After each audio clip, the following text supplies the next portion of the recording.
Bueno, presidente, en la inauguración de la planta cementera de Cielo Azul, ¿qué significa esto para el país en general y para 33?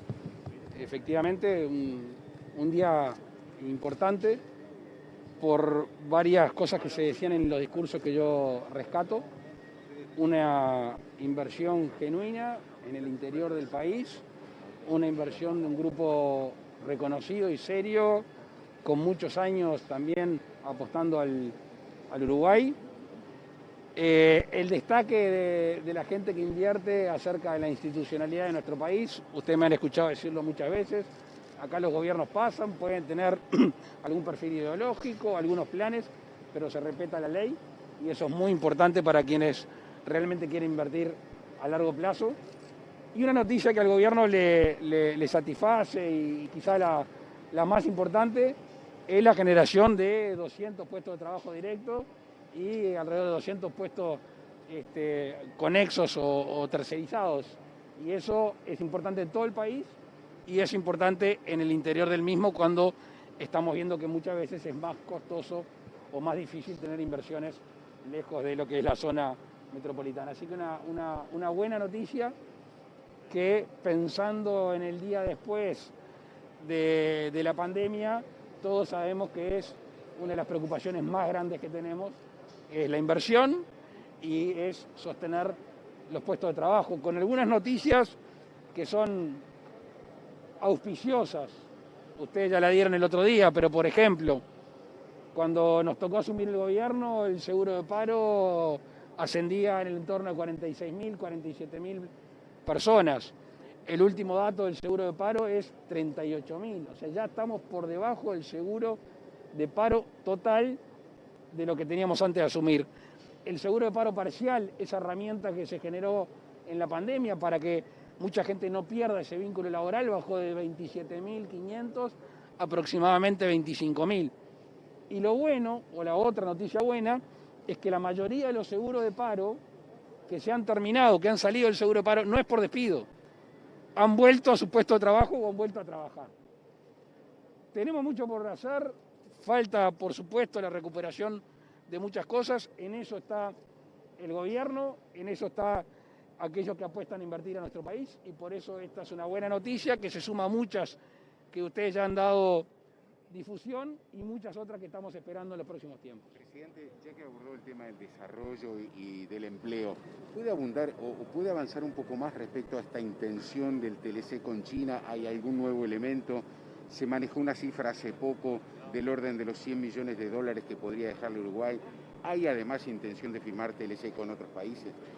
A ver, sobre esa cifra, desde mi punto de vista, que ya tiene un tiempo, que puede ser desactualizada, yo creo que es sensiblemente mayor, pero estaríamos tirando números al aire. Lo que es importante, conceptualmente, es que nosotros confiamos en el trabajo de los uruguayos. Y confiar en el trabajo de los uruguayos significa abrirle las fronteras. Si todos sabemos que el uruguayo, cuando se le dan posibilidades, cuando el costo de producir, de trabajar, de prestar servicio en competencia franca con otros lugares del mundo, se destaca. Y ese es el espíritu del gobierno. El mismo que los uruguayos nos impulsan a querer mejor fuente de trabajo, generar más prosperidad, es lo que nosotros tenemos que hacer. Ha habido un trabajo de Cancillería, apoyado por el Ministerio de Economía, ustedes lo vieron, dentro del Mercosur, y eso derivó que hoy tengamos un planteo formal o una respuesta formal de China de avanzar en un estudio de factibilidad en conjunto. Y quiero hacer hincapié el tema en conjunto, porque el estudio de prefactibilidad que existió en su momento era un país separado. Esto es conjuntamente en la misma mesa Uruguay y China haciendo este estudio de factibilidad. Previamente es muy importante escuchar a todos los actores nacionales, a los sindicatos, a las cámaras empresariales, a todos aquellos que pueden ver en esto una oportunidad y todos aquellos que de alguna manera están viendo con cierto recelo. Y eso lo va a hacer el gobierno, yo se lo decía ayer en la Rural del Prado, lo más rápido posible, lo más abarcativo posible, pero también en un plazo prudente. El mundo moderno no da lugar, no amerita a grandes discusiones durante muchos años a ver firmado un tratado. Ustedes saben, con la Unión Europea, algunos de ustedes tenían pantalones cortos. Algunos, no todos. Hace 20 años que venimos discutiendo un acuerdo con la Unión Europea. Eso no es el mundo moderno. Presidente, ¿qué es un plazo prudente? Discúlpeme.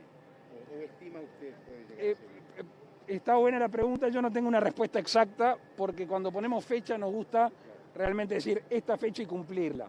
Sí, hay un dato no menor, que es en la propia misiva china, que dice si se pudiera terminar el estudio de factibilidad antes de fin de año.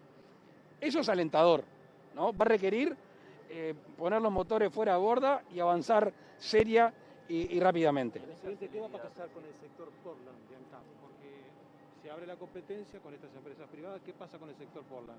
¿Se va a tercerizar? ¿Cuál es la idea que tiene el gobierno? Nosotros llegamos al gobierno planteando un programa, después un compromiso por el país y también, y ustedes lo saben, planteando críticas fuertes a la ineficiencia y a la mala gestión de muchas empresas públicas, entre ellas ANCAP, que todos los uruguayos sabemos que tuvieron que capitalizar, pagamos sobrecosto en combustible, etcétera, etcétera. ¿Qué tenemos que hacer con ANCAP? Modernizarla. Nuestros nietos o bisnietos van a ver la desaparición de los hidrocarburos, el petróleo. ¿Y nosotros nos vamos a quedar quietos? Nosotros tenemos que avanzar en modernizar ANCAP. Y modernizar ANCAP en el sector Portland, en un sector que da pérdida, aparte de los despilfarros que se hicieron en algún lugar del país, lo tenemos que asociar. Si queremos que ANCAP siga compitiendo con estas empresas privadas y con otras, y en el mundo, tenemos que asociarlo, y hacia allí vamos.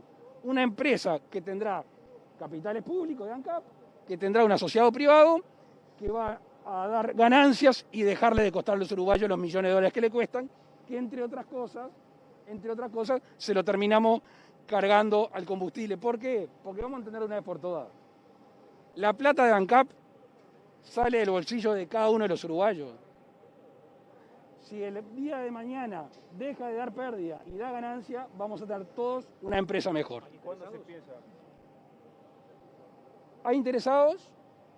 Eso lo van a hablar en su momento con el ministro de Industria, cuando tengamos datos ciertos. No nos gusta en esto hacer especulaciones, y lo vamos a empezar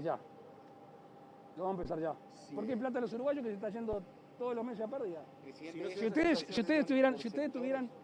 Si fueran dueños de la empresa, ¿no? Realmente, y da pérdida, ¿qué harían? Tratarían de que dé ganancia. Ahora, ¿hay ¿Y cómo? interesado en asociarse con algo que da pérdida? Es que no lo triste del caso es que no necesariamente debería dar pérdida. Entonces, si hay empresas que tienen mejor tecnología, que tienen mercado y que quieren hacer de esta sección de ANCAP una sección de éxito económico, bienvenido. ¿Quién pierde? Creo que ganamos todos. Hoy están perdiendo los uruguayos. Con esto creo que ganaríamos todos. Si Hoyos se cierra el negocio del Portland, entonces es lo que puede darse como alternativa. Está divino el día, vamos a ser un poquito más optimistas. Presidente, Yo creo que no hay necesidad de hacer eso. Es más, hay gente que trabaja ahí, que se hay que asegurarle la fuente de trabajo. Hay lugares como puede ser Mina, como puede ser Paysandú, que tienen esa fuente de trabajo. La idea es una empresa que dé ganancia y que dé trabajo. ¿Qué estamos festejando ahora acá? Ahora estamos festejando una empresa que dio 200 directos y 200 indirectos. Eso es lo que estamos festejando. O sea, nosotros no podemos tener la insensibilidad de decir, bueno, vamos a borrar las cosas, no, porque atrás hay uruguayos que viven de eso. Entonces la asociación tiene que ser para que no dé pérdida y para que la gente de alguna manera mantenga su fuente de trabajo. Presidente, cuando habla de asociar ANCAP, ¿de toda la empresa estatal o por No, sectores? Portland. Estoy hablando de este negocio, me preguntaron sobre este negocio y estoy hablando de este negocio. Presidente, ¿usted va a salir a defender la LUC? ¿Va a hacer campaña a favor de la LUC? Yo tengo inhibiciones partidarias, no tengo ninguna inhibición de defender una ley que dicho sea paso fue iniciativa del gobierno, una ley que dicho sea paso fue comprometida en la campaña, una ley que dicho sea de paso formó parte de un compromiso de los partidos que formamos la coalición. La voy a defender, obviamente no en estrados político partidario porque estaría violando la Constitución, pero donde vaya el país voy a decir que es una buena ley, estoy convencido que es una buena ley. Primero, porque cumplimos con la palabra, la gente sabía que nos votaba para esto. Segundo, porque después de 1 año y medio de la ley, díganme en qué ha empeorado. Por lo menos en qué ha empeorado. Porque algunos dicen que es una ley impopular, que es una ley mala. A mí me gustaría recibir una crítica cierta, dígame en qué ha empeorado. Segundo, algunos artículos que están siendo impugnados fue votado por el Frente Amplio. Fueron votados por el Frente Amplio. Tercero, hay registros, por ejemplo, en seguridad, que de alguna manera la LUC tiene algo que ver. Tercero, en materia de la educación, nosotros tenemos una crítica muy fuerte a cómo se gobernaba la educación. ¿Alguien en Uruguay cree que la educación estaba pasando por un buen momento? O sea, la idea cuál es quedarse quieto. Vemos que la educación se deteriora. Vemos que los registros a nivel internacional son malos y nos quedamos quietos. Bueno, la coalición llegó con este planteo. Y parte del planteo era cambiar la gobernanza. Votamos una ley de urgente consideración, cambiamos la gobernanza y estamos contentos cómo vamos a avanzar. Por ende, para resumir, por supuesto, que el gobierno y quien habla en particular va a defender lo que cree que es una buena ley. Pablo, ¿cambio de estrategia cuando se apruebe el plebiscito? Espera, dale. Si se aprueba el plebiscito en cambio de estrategia en esa comunicación de gobierno, ¿se va a esperar a que la Corte se pronuncie? Por supuesto que las formalidades para el Poder Ejecutivo son importantes. Hasta que la Corte no se pronuncie de que hay referéndum, el gobierno no va a salir. Los partidos políticos están todos en su derecho de ya salir a defender y me parece una buena cosa que vayan conversando con la ciudadanía porque para no caer en una mala interpretación. O sea, si nosotros pudiéramos discutir todos los artículos de la ley de urgente consideración sería muy bueno. No sé si la gente ni tiene tiempo y algunos no quieren. ¿Cuál es el mensaje Ahora, a la población? pero déjame terminar porque si no se me complica. Entonces, vamos a discutir la ley de urgente consideración. Yendo a tu pregunta, si también es una especie de plebiscito respecto a la gestión del gobierno, también, por supuesto. El gobierno es esencialmente criticable. Nosotros somos empleados de la gente. O sea que si alguna persona tiene una crítica, una duda o quiere someter también a la opinión pública, no hay nada más lindo para la democracia. Nosotros, que no estamos satisfechos, porque uno nunca está satisfecho cuando gobierna a los uruguayos y hay gente que todavía tiene dificultades, estamos tranquilos con el rumbo. Estamos tranquilos con el rumbo y lo vamos a defender porque creemos que lo demás sería retroceder. Y hay gente que no tiene intención de que el Uruguay avance. Yo creo que la gran mayoría de los uruguayos quiere echar para adelante, quiere trabajar, arriesga, tiene coraje y ese es el Uruguay que nosotros queremos representar. ¿Habló con Manini por el tema del fideicomiso, para el tema de los asentamientos? No hablé, ¿O no. por el mensaje de ayer basta, cree usted? Eso es interpretación de ustedes, ¿no? Fue un mensaje duro, ¿no? Hacia la interna de la coalición. También es una interpretación de ustedes, si fue duro o no. Está claro, y voy a repetir, aunque a riesgo de aburrirlos. Primero, el Instituto de Colonización sobre el cual muchos están hablando hoy es un instituto de vieja data que cumplió un rol fundamental en nuestro país. Primero. Segundo, los recursos que se van a verter para asentamientos uruguayos que están viviendo en condiciones indignas, 200.000.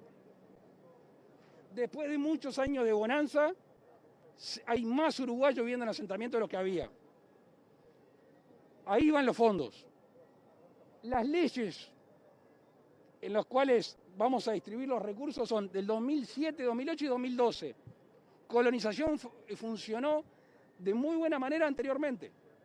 Tercero, sobran, saco la palabra, hay recursos suficientes de memoria en el entorno de 16 millones de dólares para el funcionamiento y además para comprar campo, si es que se entendiera. Cuarto, hay casi 30.000 hectáreas de colonización que no han sido otorgadas. Quinto, se han comprado campos en colonización que ningún ser diría que este campo es para tener una colonia. Sexto, tenemos que apostar a que la gente que hoy vive y labura en el campo, cuando se extiende su familia o cuando cambian algunas condiciones, no se quede sin extensión. Por eso gran parte de la labor de colonización es extender los predios para que las familias puedan seguir ahí. Una manera de extenderlo no es solo agrandando los predios, sino sacarle parte de su producción afuera de su establecimiento, como por ejemplo el campo de recría en Colonia Rubio en Salto, el campo de recría en San Jorge, Durazno. La discusión hoy no es que deje de funcionar colonización, Y por eso, y ahora sí, la parte que a ustedes más les interesa, pero esta es la importante para mí y ahora viene las importantes para ustedes. Esto se habló con toda la coalición, esto lo firmaron todos los ministros de la coalición, esto con modificaciones se votó en diputados y este es el fondo para el fideicomiso para solucionar, por lo menos parcialmente, o tener un avance en el tema de asentamientos. El que no lo vota, sea del partido que sea, que sepa que no hay fondos para qué, para los más vulnerables que viven en asentamientos. Y por eso lo que yo decía ayer, que a ustedes ven que lo destacaron y por eso se lo repito, que no se puede estar en la misa y en la procesión al mismo tiempo. ¿Teme que con esta situación se divida la coalición? No, ¿por qué? No, porque hay senadores, por ejemplo, que Las parejas discuten, los amigos discuten, los socios discuten, un club deportivo discute y por lo general subsisten. ¿Pero no hay alternativa entonces, presidente? ¿Qué? ¿No hay alternativa? ¿Es esto o nada? Este es el planteo cronológico que yo les hago y cómo llega el Senado, que falta tener la mayoría de las manos ¿Cómo levantadas. valora la movilización del PCNT ayer? Ya hablé ayer del tema, ya hablé ayer. Usted hablaba del tema frontera. Hay una situación puntual en Cerro Largo y en varios puntos fronterizos con el comercio free shop que ha despedido un número importante de trabajadores en estas últimas horas. Por ejemplo, en Río Branco 40 trabajadores fueron despedidos. ¿Qué respuesta se le puede dar a esa gente? Estamos trabajando en política de frontera, a ti te consta, entre otras cosas, en estos días el Ministerio de Economía, el subsecretario, se reunió con los intendentes del litoral. Tenemos un tema importante de tipo cambiario. Nosotros no podemos seguir el tipo cambiario de Brasil y menos el de Argentina.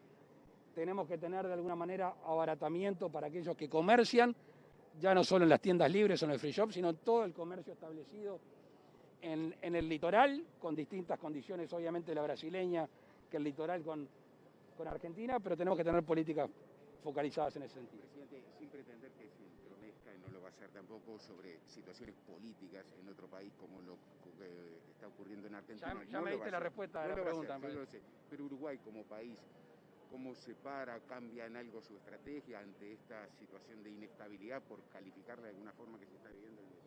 Sí, yo no puedo entrar al área chica en estos temas. Primero porque soy presidente de la República del Uruguay y debo respetar las decisiones de los otros gobiernos. Con lo cual, hasta ahí podría responder. Levantando un poco más la mira, Uruguay está en una región y sabemos que es una región importante, no solo para comerciar con la región, no solo para recibir turistas de la región, sino para mostrarnos al mundo.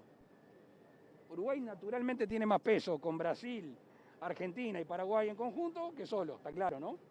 Bueno, además de ser importante la región en términos de población y de Producto Bruto, es muy importante la estabilidad. Nosotros estamos tranquilos, el Uruguay se desarrolla cuando hay estabilidad interna y obviamente en la región. ¿Cómo quedó el vínculo con los socios del Mercosur? ¿Con quién, perdón? Con los socios del Mercosur. Bien, bien. Obviamente con distintas evaluaciones de nuestra acción respecto a las relaciones exteriores, pero bien. Uruguay ha sido muy leal y muy transparente, o sea, no creo que se puedan enojar. Obviamente pueden no compartir, pero enojar no creo. Presidente, la cumbre de la CELAC se va a plantear parte del gobierno de México, disolver la OEA. ¿Uruguay va con una posición con respecto a esto? Sí, radicalmente contraria a esa posición. Presidente, vos, La última. Beatriz Argimón asume la presidencia hoy. Sí. ¿Algún consejo? No. Estuvimos conversando hace un par de días, tomando unos mates, por donde venía el trabajo. Hay un trabajo rutinario de la presidencia que es el que no luce, que es firmar expedientes. Eso no se puede tener, el país tiene que seguir andando y habrá otras cosas que sean de interés de ella, así que quedamos en buena mano.